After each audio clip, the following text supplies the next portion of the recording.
Do you need encouragement to turn tragedies into your own triumphant life story? If so, this podcast is for you.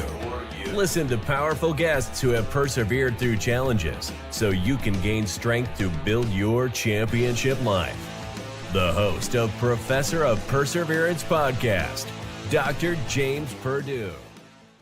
All right, it's that time again for us to get all fired up. Get some inspiration, motivation, okay? Hey, grab one good nugget you can take out of this episode today. Use it, hold on to it for when you go through your next trials and tribulation, difficulty, hardship. You know what I'm talking about. And it help you get through it. And the big thing again is always say, pay it forward, share it. Don't keep it forever. Share it. Help somebody else get through their difficulties. All right, today on our show, we're going to be talking with a survivor, and she's a journey. She has a resiliency, purpose, leadership, and welcome to the show, Holly Porter. Thank you for having me. Appreciate it. Oh, no. Thank you for being here. So all I do is play with the computer here. There we go. Now then, I got you in view. But all I do is I think it's part of my mission is to help get people's story out there. And I have nothing else. You're going to fire me up today. I know that as well already. So. Well, I appreciate that you're willing to do that. I always say if even one person, this can change for something for them or change something in their life, that's all it needs to be is that one. There we go. And I'm going to be your one today. Well, Okay. At least the one in this next half hour. And then hopefully I want to get it up and going to get more than one then. So. All right. Fair enough. All right, Holly. I think part of the experience, you're going to talk about your COVID-19 experience. What I've read, it's pretty good. And I'll be honest. I mean, the only reason I took the shot is because I got an 85-year-old mother. Of course, she'd have been 81, 82 when all that took place. And we saw reports of all these elderlies getting hit and, passing away and dying from it. And so the only reason, I'm 61 now, but the only reason was to help prevent with her. Other than that, I don't even know if I'd have took the shot. So if she wasn't around, so. Aww. But I'd leave it for everybody else. My doctor is not in medicine. Mine's in education, but I can't write out a prescription. But if you need me to drive you to your local pharmacy, let me know. I'll do what I can. So that's great. All right, Holly, you throw us in where we need to listen and start off with, and we'll go from here. Oh, sure. Well, all right. Let's give you a little pre-COVID. So I was a really healthy person. I didn't really, maybe got a cold every year, just didn't get sick, wasn't on any medications, ended up walking out on a dozen. And when I looked at my chart of everything I was entered the hospital with, I came out with one more than I went in with. Isn't that crazy? But I wasn't, I'm a holistic really person. So I'm not against medication for things that it needs, but it was tough to be put on that many medications. And I never think I'd get COVID. I didn't think I was above it or anything. I just was healthy and didn't think I would. And I went to a conference, and this was fall of 2021. And I came back with COVID. I was home for a couple of days before I tested, but I was pretty sure at that point I had it. I was getting very sick. I stayed at home for a week. Back then, we thought you go to the hospital, that's where you go to die, especially if you get on a ventilator.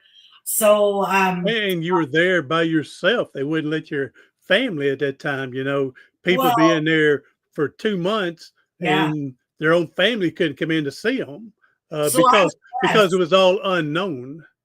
True. But I did, by the time I went in the fall of 21, I was able to have one person every 24 hours.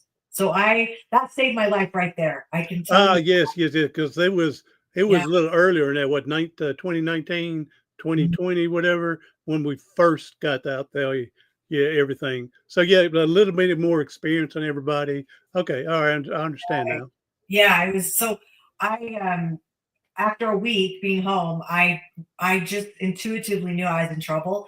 Woke my husband up. I gave him COVID as well, and I just said we need to get to the hospital now. I feel like I have an elephant on my chest. I can't breathe. So Hmm. he dropped me off at the front. I don't even know how he drove us there because we were both so sick. But we were so concerned about giving it to anyone, we didn't even think about calling an ambulance. But he drops me off up front, and we all know how long the ER takes. Well, he parks and he comes back in, and I was already en route up to the ICU that fast. So they knew I was in trouble. I had 3 different oxygen levels put on me within a few minutes. My oxygen was 63 when I walked in. Mm. They saw him and then said, "You can't go see her. You got COVID." So they sent him home, and that began my day 1 of 70 in the Wait a hospital. minute. Okay, hold on. They said he had COVID, and Yeah, they sent him home yeah, he instead of wasn't bad enough saying, to be. let's. Yeah, well, yeah, but still, wouldn't you have gone? You got COVID too. Let's go in and treat you while you're here. No, Wow, no, that's what they that's what I would have thought. it took 3.5 weeks before I saw him again. Yeah. Wow. Okay. And then, he could be that one out of every 24 hours that was there with me, but he didn't have the energy or the strength. He was on oxygen. And so my sisters would stay. I had 2 twin sisters that would take shifts, and they brought him in. They snuck him in. They always brought cookies to everybody, thanking them Now for we're it. talking. And so they all liked my Now we're sister. talking about some medicine and bribery cookies. Yeah. I mean, I had oh, essential oil stuff going on in my room. I mean, I'm in the ICU. They did my toes, my nails. I owned a salon and Now we're spa. there. We go. So like I felt like they said everybody loved coming in my room because the energy was just good in there. That's But right. here I am most of the time in a coma. So I was on a ventilator actually twice. They took me Okay. off too early and then had to revent me. And then later I had the trachea put in, and that's when you're doing better. So I had that the last month.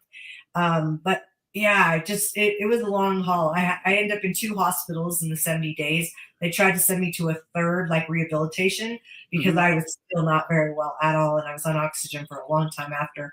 But I begged them not to, and had my whole plan laid out for them of what I was willing to do. And I had a son that had a house all on one level, so I didn't have to pack my oxygen tank around. And anyway, so that's how come they released me to family care with oh my gosh, I think occupational therapy, physical therapy, and Yeah. I had speech therapy. I had 9 doctors at one time. So yeah, crazy stuff. But while I'm in the hospital, that first 3.5 weeks is when I experienced 3 things that I didn't know they all existed. I knew about near death experiences, but I did not know about out of body experiences and spiritual transformation experiences. So they call those STE and OBE. And then you Okay. have your NDE for the near death. So I had all of them in this 3.5. So I had a lot of out of body.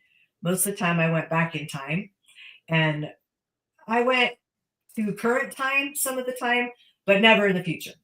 And I Okay. always, every time, took my bed with me because I think subconsciously I was aware I was sick. And if I didn't take my body on these out of body experiences, I might not get it back. So it went with me on a lot of my journeys. Maybe And you find a younger, healthier body. Pop yeah, yourself in, yeah. kick that other one out. No, now I've heard of definitely the near deaths. Mhm. I've heard of out of body, but what was the third one? I don't think I've heard of that one. Spiritual transformation experience. Yeah, I don't know if I heard of that one. Okay. Yeah. So Give me something new to me. Okay. it's a lot like an ND. I'll share that one with you. That story's fairly short. Yeah. So that was my last experience I had, because what had happened was I had a cousin that lived out of state, and I don't remember which sister was with me that day, but she had had a spiritual experience praying for my husband and I's well-being, and had all these spirits surround her. And she asked who they were and got their names one by one. And she normally wouldn't put that kind of an experience in a text, but she knew I was not doing well, and so she wanted them to read it to me. She just felt very strongly that I needed to hear it. So they did. And I remember listening to that. And then they must have put me back in a coma shortly after, because I remember many of those days, praying, obviously, but my prayers would change. Like I was never afraid to die, but it was like I remember going and being really angry after they read that. And I think it was that she's more of a sister than a cousin. It's more that like sibling rivalry. Like Mm. this isn't fair. Why did she get that experience and I didn't? I'm the one laying here suffering. Why didn't I get that experience? And then it was like, look, it was the bargaining. You know, you go through the whole grief stage yourself. It was the Yep. bargaining for me. It was like, look, this sucks. And if I'm not going to get better, then get me out of here. And that was really my prayer at that point. I was like, look, I'll go either way. Just figure it out which way we're going to go because I don't want to keep suffering. So then be careful what you wish for. Oh, yes. But my mom appeared to me in my bed. So she came to my right side. She had passed away about a year and a half prior. And she said to me, she was with me a lot, but this particular time was the defining moment. And she said, it is not your time to go and you need to fight. And when she said the word fight, I just, there's that little cringe because I don't love that word. And all above my bed in front of me appeared all my deceased relatives in white. So I thought from the waist up and they all came and grandparents, aunts, uncles, brother, sister-in-law had both died young in really horrific car wreck separately. And my grandbaby had just died like 6 months before that. And she was only 2 days old, but she was an adult. So, and I knew it was her. So that was really special to see her as an adult. Yeah. And then they started chanting, fight, fight, fight. And as they did that, every time they would say fight, a whole new group now in street clothes appears behind them and then behind them and then behind them. So it's siblings and my kids and my husband and friends. And then all these strangers that I had no idea who they were. And it just kept going on. Like I would say there were thousands of people there. And it was that defining moment for me that said, oh, fight. Okay, I'm going to live. I knew I would live. Every day after that, I knew I was going to die. It was going to be hard, but I knew that was just that. And okay, got it. That's all I needed to know. Let's go. And so I felt very grateful to have that experience because I actually had a painting commission. Took about 8 months to do to place everybody. And it was really challenging to pick who was going to be in it because they would only allow like 26 people in the painting. And it's life size. Like it's a 6 foot by 8 or 6 foot by 4 foot painting that takes up a whole wall. And the heads on it even painted are life size. So I had to place everybody. And anyway, that's it doesn't mean anything to anybody but me, but it was special for me. And I have it in my healing room. So anyway, that was the experience. Now that you talk about that, my mother about 4 years ago, she was near death. You talk about when you got to the hospital, oxygen was at 60 what? 63. Hers was 30. And we've yet, and got to find all the wood everywhere we can. We've yet to contract COVID. We've yet to get it out there. A mild case, anything. But she had a severe pneumonia. And when I got her to the hospital, it took her at 5 a.m, and the oxygen level was at 30. And 2 days later, the doctor told my brother to prepare for hospice. And I said, what are you trying to say? I mean, I knew what they were saying. And I said, y'all don't know that old bat like we do. Like that. And 2 days later, she's standing up at the end of the bed, walking in the hospital. And it took her 3 months in the hospital to recover. Wow. But what I'm getting to is when you talked about your spiritual transformation, she had that. And because her husband, my stepfather, which I consider my dad, he died in 1981. And here was 2001, 2002. No. 2021, 2022, something like that, just 4 years ago. And so he died in 19, and she said he was by the bed, saying he was going to take care of her. And she had her dead dog Gus in bed with her, petting him. And she was talking about some cousin named Francis. So she went through this, but I've never heard the term before.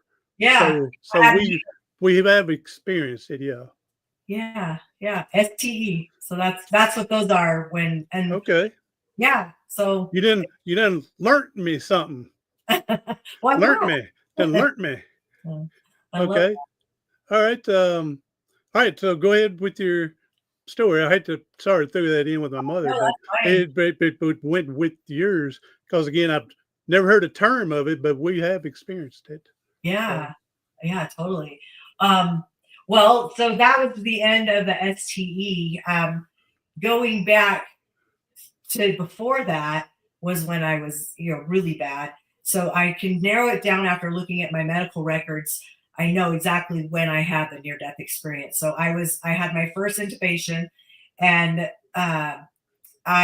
so this time I left again in my bed.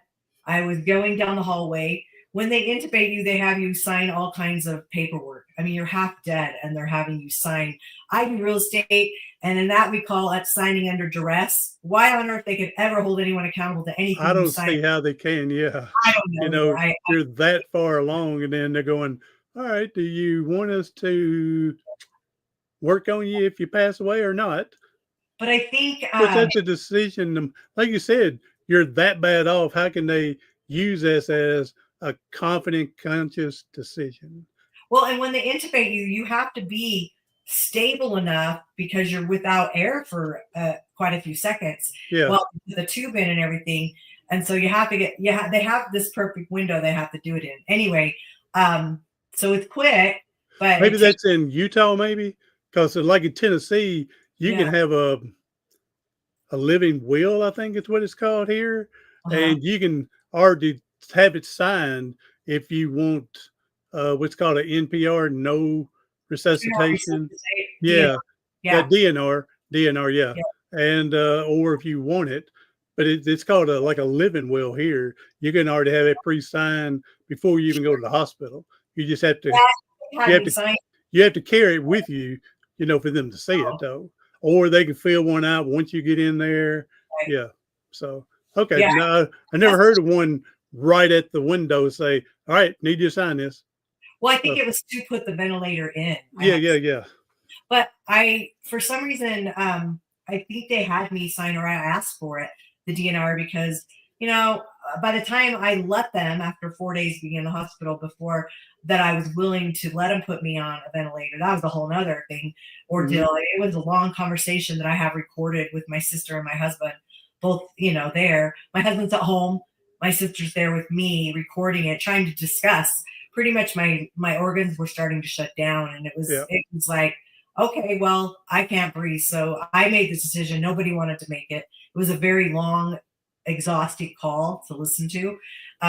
But yeah, I must have had a DNR, I'm thinking, because when I left for my near-death experience, I left in my bed and I'm going down the hallway and I sit up and start shaking my finger at the receptionist like she could do anything about it, and said, I rescind my DNR. I rescind. Yeah. I just knew I was in trouble and that I didn't want to die. And well, so I would think since you rescinded openly, then they would have to respect that no matter what you signed. Well, they didn't know that. This was in my near-death experience. Yeah. Okay. Nobody knew I said that. This okay. Is my experience. I got you. I'm going down the hallway, and then all these other beds are also going with me. And I look back now and think they were probably the other people in the hospital dying, because half of the people in there were dying at that time. Oh, I get you. Okay. And then I end up in this space that is like a concert arena, like the hugest, biggest, where they play football, whatever. I don't know how else to explain it, but that's where I end up. And the skyboxes above were where all of us got to go because we were in hospital beds. Yeah. So I end up landing there. And then I don't know, the next thing I know, I'm like in the stadium, I'm out of my bed, I'm looking around, and there's just thousands of people, but they're all in like really light or white clothing. And there's a lot of matter floating around. Like, I don't know if I compare it to a cloud, but just matter that's going. But so I could see most of the people from their waist up. But then when I looked down, I remember seeing feet. And so I knew nobody was on the ground. They were all floating, but thousands. And there was conversations and things being said that were like, just, I mean, as soon as I had a thought, I had an answer. It was just like, and it was all, telepathy. It wasn't, nobody was talking. And so that was happening. And then all of a sudden this music started, and it was like, I say later when I come out of all this, it was the best concert I've ever been to. It was just like this angelic music that started playing from all areas. Anywhere I looked listened, I could hear it. And these voices were so angelic. And I'd never heard any of the songs, but I knew the words to every song. So I love to sing. So I started singing, and it was just this like most calm, peaceful, joyful, place. But I remember the light. It was so bright that I actually am surprised that I could see really clearly because it was so light. If that makes sense. So then I end up leaving there, and I'm having what I call my life review, and I'm seeing, all of this love being shown, but I'm only seeing good. And I always wondered, like, why am I only seeing the good? I know I did bad things. We all have. And that's all I had seen. And then I was told to start, I was told two things. I was told to start a nonprofit called Adventure Bucket Wish, but not really any more to that. I had to figure that out on my own. I didn't get told that, but I was just like, that's all I got told to do. Yeah. We'll start it. And then I was starting a company that was a concept, wasn't incorporated or anything yet. And the day I found out I had COVID, sicker than a dog, I pitched to about 9 people online that had a billionaire backer to this company, and we were going to partner. And I was told not to partner with them, that wasn't the highest and best thing to do for the company. It would take me a lot longer, but don't do it. So those were things I came back with. Next thing I know, I don't get a choice to come back or stay. I just get thrown back. I say thrown back because when I came back, I was still ventilated, and my sister said that I was very anxious, and so they got an alphabet on a piece of paper, and that's how I would spell out things to them with my finger. It would take 2 hours sometimes to spell a word because I was so exhausted. I had no energy. So I started spelling K-I-D, and she's like, oh, kids, you need me to tell your kids something? And she could tell that wasn't it. And I spell N-A-P. And she said, when I realized you were spelling kidnap, she had left to run an errand because I was doing a lot better. And she said, I wanted to throw up because I was like, what happened while I was gone? Why are you saying this? So right when she figures out what I say, the doctor walks in with the nurse to extubate me and take the ventilator out because I was doing better. And so that's how I know that's when it all happened. And they took it out, and then she said you could talk, not very well, but you were really anxious and uneasy, and you were talking, and there were people in the room, which were spirits in the room. And she was trying to prove to me, opening closet doors, drawers, the bathroom door, that nobody's in here, it's just us. And I realized quickly it was only me that could see who was in there. Yeah. But I never could figure out why I felt kidnapped. I always thought that's so strange. Why do I feel that? Didn't really dwell on it, just thought it was weird. And so then the next 2 years, I had the worst 2 years of my whole life. Like every bad thing that could happen, every relationship, except, a couple close friends and siblings and my husband were jeopardized. It's just like I repelled everybody. It was just the hardest time I've ever had in my whole life.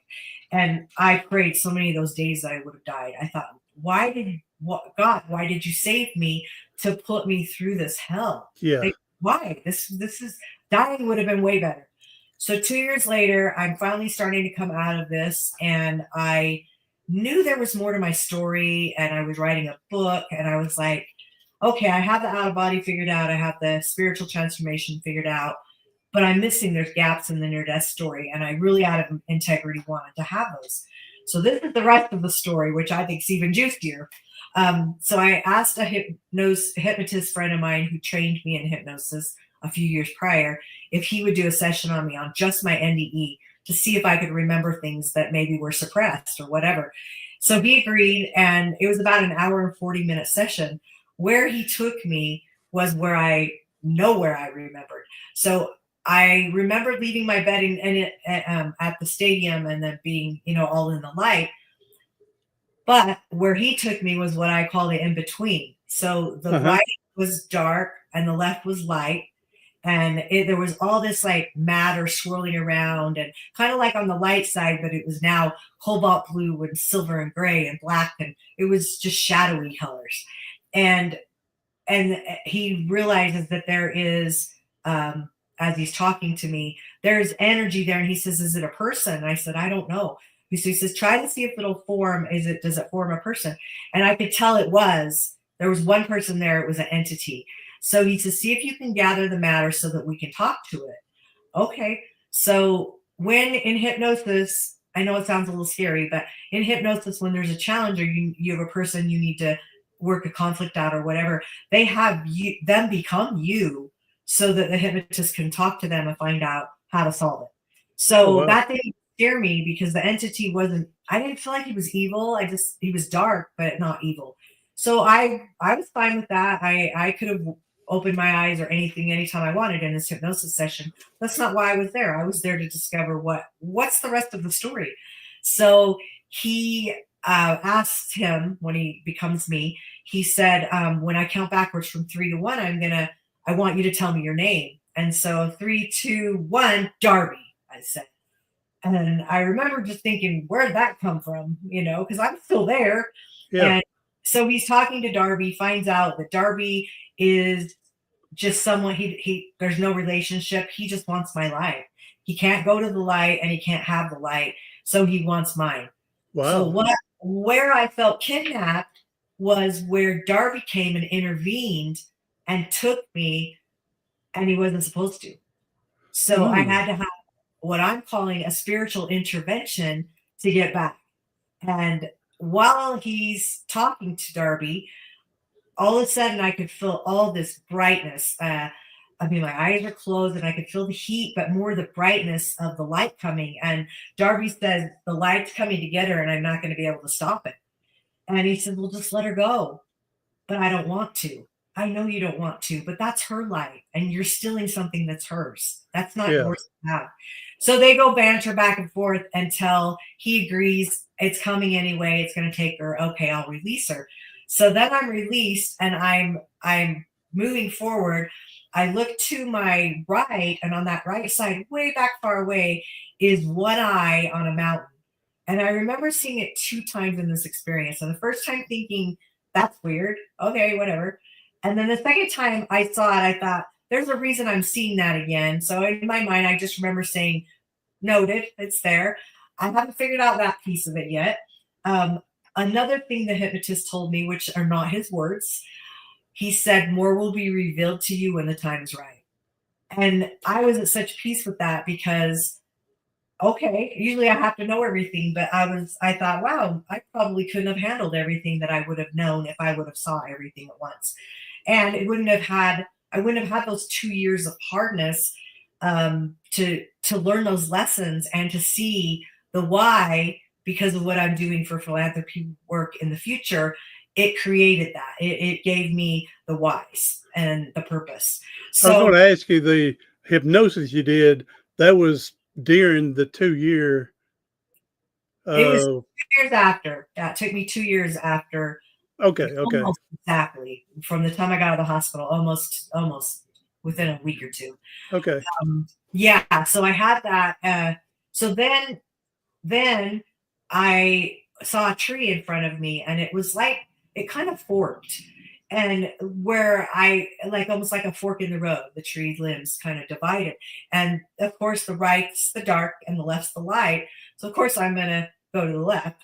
But I saw the tree and I felt so much peace because my retreat R&R company that I had incorporated after I got out of the hospital, I incorporated the nonprofit, and that within like 3 months, I still don't know how, that was another miracle that happened. And when we were doing the branding, I said to them that it needed to have a tree in the logo, and no one questioned it. I didn't question it, didn't even give it much thought. I just knew that. And when the tree came back, it had 11 leaves and 11 roots on the logo, which was 1111. I got out of the hospital on 1111. My birthday's 11. There were just so many things to that when I saw the tree, it was like God giving me a little gift saying, you created that logo and you didn't even remember this was part of your NDE. Yeah. It was like, well done. And I was just like, that just gave me so much peace. So then I go to the light. I'm seeing all the swirly energies, and even the energies in between would form into hearts, and they would all float over to the light. Well, so on the light side, they did the same thing, but the colors were now like rose pink colored. And when I saw those, another thing, it was like another gift, because I was told to not partner with the people with this company, and then did the tree logo. And I was told to start the nonprofit Adventure Bucket Wish Foundation, is what we call it. And in the gala fundraiser that we had the first year, and all the gift bags I gave all of the people that came to it, I knew instinctively it needed to have a rose colored court heart in every bag. When I saw the hearts there again, it was just like, you did that and you didn't even remember. Like, you did what you were asked. And so I had just come out of this 2 years of hell, and it was just so comforting for me to say, okay, this will make it all worth it. So then I revisit the life review, and I get told the message that I didn't remember about all of the love. I get told, love them where they're at. And if I would have been told that and remembered in the actual near death that I remember, I wouldn't have had those 2 years. I would have handled the whole situation differently. It takes away judgment on people. It takes away what they know and who they are. If you love them where they're at, it doesn't matter where they're at or who they are, right? It's not your place to judge that. So it would have shifted all the energy around that, and I would have had a different experience that I wouldn't have learned and got the purpose for what I'm doing later. So it was just all a gift. There was just so much love and peace surrounded around that I was so grateful that I was inspired to have that hypnosis session, because it really was almost as good as my NDE, but it was more of the comforting and let me give you the rest of the story. And so I'm excited to see where and what will still come, with more will be revealed to you when the time is right, because that's exciting for me. I'm not worried. I'm excited about it. So that's basically the story. That was what Paul Harvey would say, the rest of the story. Paul Harvey, see if I can play this. I don't know if you can hear it. Yeah. All right. So, no, that's amazing that you want to experience all that. That's got to be, I mean, that's valuable experience, life experience, however you want to look at it, just to go through all that and come out on the other side, you know, so much more convicted on what you need to do in life now. That's got to be so much valuable for that. And to start your philanthropy and your your other programs stuff. Yeah. So the retreats. Yeah. It's amazing. Wow. Not that I want to go through any of that right now, but I'll be ready when it's time to go through all this. So, that's right. So I remember that with my mom when she went through, and we're going, Mom, you're going crazy. And she does have dementia, but no, we realized that her husband, our dad, was there to comfort her, that he was taking care of her. Again, dead dog Gus, he's petting. So she had her comfort while she needed it. So, and I believe one thing I really believe out of all this is that I mean, God's my higher power, whatever it is for anyone else, I respect. But I feel like God shows us how we need to see things in the way that we will understand it. And that's why I think there's so many different stories from so many different people about what they saw and what they felt and what they experienced, because that's how they'll understand it. And with our human sinful side. We look at the negative before we look at the positive of Yeah. their sinful nature. And will, like I said, we're not supposed to judge. I try my best not to, but there I've caught myself, and most time it's the negative part of somebody, not what's good about them. I have to Absolutely. come back. I have to come back to make myself, to go as good.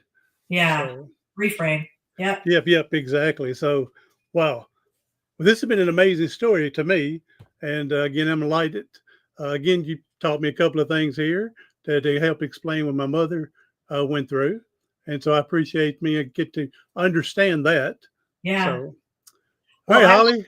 No, can go I ahead. say to your audience something if you're struggling with someone that's passed on, or you're struggling with yourself and worried about dying, I will say to you that 1 second where I was of the good spot, 1 second is like every good day, year that you ever experience on earth times 1,000. So if you put it in that perspective, there's nothing to be afraid of. Well, and then the Bible talks about how glorious it's going to be once we get to heaven and things like that, and the Yeah. golden streets and the music and everything's going to be so much better. Here it talks about that. We just have to have faith to believe it. From that, I'm Yeah. kind of surprised on one thing you said, but I'm not surprised. Okay, because what the Bible says. You said you were thrown back in this life. You didn't have the option. Hey, you want to go back, or you don't want to hang out here? When you were talking about, the music being playing, and you've never heard it, but you were singing along, and the people answering your questions without you even asking, they're answering it. And you said you were thrown back. You didn't have the option because if it's that beautiful, that peaceful, why would we want to come back here? Well, I think people that are raising children, or they have parents aging, I think a lot of people come back because of the love that they want to care and give to somebody else. Hmm. But the ones that choose to stay, we'll never know because we don't talk to them, right? That's right. That's right. I honestly probably would have chose to stay. I was never afraid to die. That's what I'm saying. I think they threw you Oh, because it's so much easier to say, yeah, this is a lot better than where I was. yeah. You know, Yeah, it I was that love my I love feeling. my husband, love my children, but this is so much better. I tease So my kids. I always say if I die, then they're adults now. So it's like if I die, I'd be better off because I'd be able to probably make more of a difference on the other side than I would here. They're adults and don't have to listen to me anymore. But I felt like I could divinely intervene, maybe. no, you've done great, I'm sure, with your life, and I'm sure you raised some children nice, and a husband hanging in there with you. So I think you're doing everything pretty Oh, good. Hey, well, my uncle. people on my podcast, when it's my time to go when I'm dead, I want y'all to have me a barbecue and throw me on the barbecue. I don't want to pay for all that stuff. I don't want too much money spent on Yeah. doing all that. Just cremate me in the backyard and throw it around, the ashes everywhere. It'd be a lot cheaper and just have a big old party with what money would have been used for Yeah. cremation or the few. Now, I would not judge anybody that if they decide to put 20,000, to do their own funeral, that's them. That's their decision. I would Right. never try to talk anybody out of it. But for me, I'd rather y'all have a big old block party.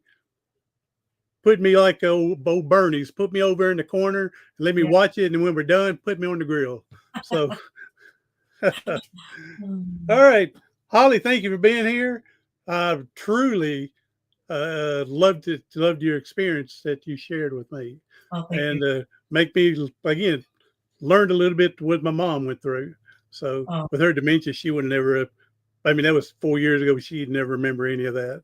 So, but yeah. to help me to understand, that was, I mean, that was a blessing for me. Thank you. So I appreciate that. All right, Holly, go ahead and tell people your social medias, your books, anything you got. People get a hold of you if they want you to speak, consulting, whatever you're doing. Oh, sure. Well, you can get a hold of me on any social channel, Holly Porter. My email is holly@hollyporter.com. So that's easy to remember. And yeah, I'd love to hear if it moved you, or you have anything to share back, I love hearing that. I get messages all the time back from people now, so it lights me up. So I appreciate that. Thank you for. I'm sure you know as well as I do. We're supposed to spread our message, and we hope that someone's getting something. Truly, Yeah. we're not supposed to know anything about it, I guess. I mean, it's great for our ego to know we did help somebody. But if we don't hear it, we're not supposed to go, "Dadgum, I'm going to waste my time. No one's paying attention to me." Now we have to again have faith that the message is working. Mhm. One quick story here with me that I was getting into public speaking to get out and tell my story. I got my neck broke playing football and was told I'd never walk again. And I may not move from my neck down, and was told to put me in a nursing home at the age of 19. And so we beat that. Not that I'm walking, but I'm not in a nursing home doing all this now. And so one time I was going and I wrote a book and I go, I'm not hearing anything. I don't know what's going on. This two stories that were a year apart that gave the same answers. Now, before I tell you the answer, the first girl comes by and said, "Hey, there's Ricardo. That was my service dog." And I said, "Yes, him. You met him before?" Said, "He meets so many people, I forget." She says, "No, it's the first time I met him, but he's on the front of your book." And I said, "Yeah." I said, "Well, how'd you get my book?" Before I tell you the answer, a year later, I see this other guy hollering at me. I turn around because I used to teach, and I was thinking it's probably a former student. And I turned around and had no clue who he was. He said, "I'm going to let you know I read your book 4 times." Wow. And, well, in my head, I didn't say it to him. I don't want to embarrass him. But in my head, I go, "Bullshit, you didn't read it no 4 times." Okay. That's what didn't say it to him. I said, "Well, I thank you. Appreciate that, man." I said, "If you don't mind, can you tell me how you got the book?" Both answers were the same.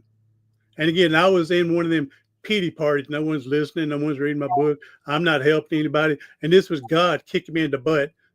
"You're not done yet, Bubba." Okay. Both answers a year apart, the same answer. He said, "Your book." No, they said, "I was locked up in the county jail, and your book is in the county jail library." Wow. So when the guy told me that, I go, I didn't say it out loud to him. Yeah, maybe he did read it 4 times. Okay. But and I wish I'd have had a book to sign and give to him. And I'd have had one with me, and I've never seen him again. But I wish I'd have had a book to give to him. So you just never know. Exactly. So, I hope people reach out and tell you your story has helped them. But then you got to remember, if you never hear anything, you got to trust the system that you're planting the seed, and somewhere else, somebody else may be watering it, and it's going to flourish somewhere. Absolutely. All right, Holly, thank you for being here. Hey, we know people are hurting and struggling today. If you can leave us with a positive message, that'd be a blessing. The best message I feel like I can leave you with is going back to love them where they're at. It just takes away all of that judgment about somebody and who they are and what they are and what they know, and just embrace and love them where they're at. And it will change the energy about how you feel about things and people. Amen. And that sounds like a t-shirt. Love them where they're at. I thought about doing those. Yeah. Get your coffee mug. Love them where they're at. So you need to start getting it out there. And more will be revealed to you when the time is right. That's the other one. That's a nice one too. I know that one. So, all right, Holly, thank you for being here. You've been a blessing to me. You. Everybody else, be sure to share this with someone that you know can use a little uplift. And again, I learned a few things, so maybe you can learn something and help explain something that went on in your life. All right, I'm Dr. James Perdue, the professor of perseverance. Do something today, tomorrow, something next week that's going to help you persevere past your paralysis.